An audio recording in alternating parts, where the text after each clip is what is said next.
told you, my dear, never to let more than 3 days elapse between receiving a call and returning it, and also that you are never to stay longer than 1/4 of an hour. But am I to look at my watch? How am I to find out when 1/4 of an hour has passed? You must keep thinking about the time, my dear, and not allow yourself to forget it in conversation. As everybody had this rule in their minds, whether they received or paid a call, of course no absorbing subject was ever spoken about. We kept ourselves to short sentences of small talk, and were punctual to our time. I imagine that a few of the gentlefolks of Cranford were poor, and had some difficulty in making both ends meet. But they were like the Spartans, and concealed their smart under a smiling face.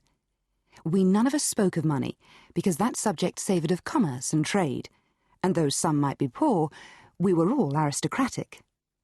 The Cranfordians had that kindly esprit de corps which made them overlook all deficiencies in success when some among them tried to conceal their poverty.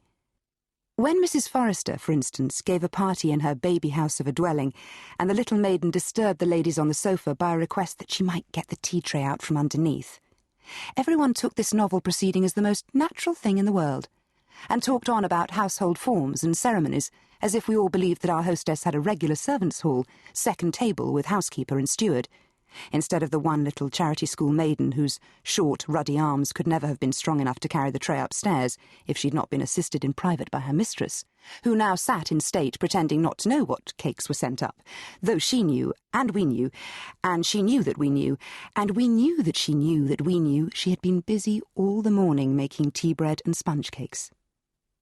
There were 1 or 2 consequences arising from this general but unacknowledged poverty, and this very much acknowledged gentility, which were not amiss, and which might be introduced into many circles of society to their great improvement.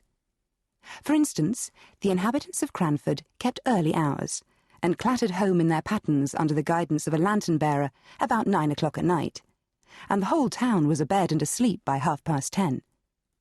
Moreover, it was considered vulgar, a tremendous word in Cranford, to give anything expensive in the way of eatable or drinkable at the evening entertainments.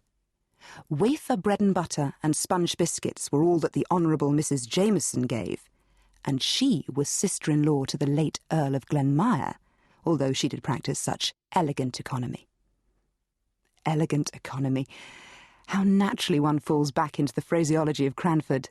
Their economy was always elegant, and money-spending always vulgar and ostentatious. A sort of sour grapeism which made us very peaceful and satisfied. I never shall forget the dismay felt when a certain Captain Brown came to live at Cranford, and openly spoke about his being poor, not in a whisper to an intimate friend, the doors and windows being previously closed, but in the public street, in a loud military voice, alleging his poverty as a reason for not taking a particular house. The ladies of Cranford were already rather moaning over the invasion of their territories by a man and a gentleman. He was a half-pay captain, and had obtained some situation on a neighbouring railroad, which had been vehemently petitioned against by the little town. And if, in addition to his masculine gender, and his connection with the obnoxious railroad, he was so brazen as to talk of being poor, why then indeed he must be sent to Coventry. Death was as true and as common as poverty, yet people never spoke about that loud out in the streets. It was a word not to be mentioned to ears polite. We had tacitly agreed to ignore that any with whom we associated on terms of visiting equality could ever be prevented by poverty from doing anything that they wished. If we walked to or from a party, it was because the night was so fine, or the air so refreshing, not because sedan chairs were expensive. If we wore prints instead of summer silks, it was because we preferred a washing material, and so on, till we blinded ourselves to the vulgar fact that we were, all of us, people of very moderate means. Of course, then, we did not know what to make of a man who could speak of poverty as if it was not a disgrace.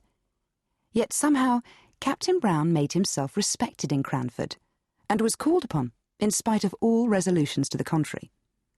I was surprised to hear his opinions quoted as authority at a visit which I paid to Cranford about a year after he had settled in the town.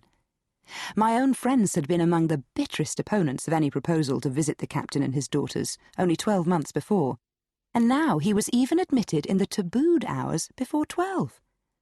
True, it was to discover the cause of a smoking chimney before the fire was lighted, but still, Captain Brown...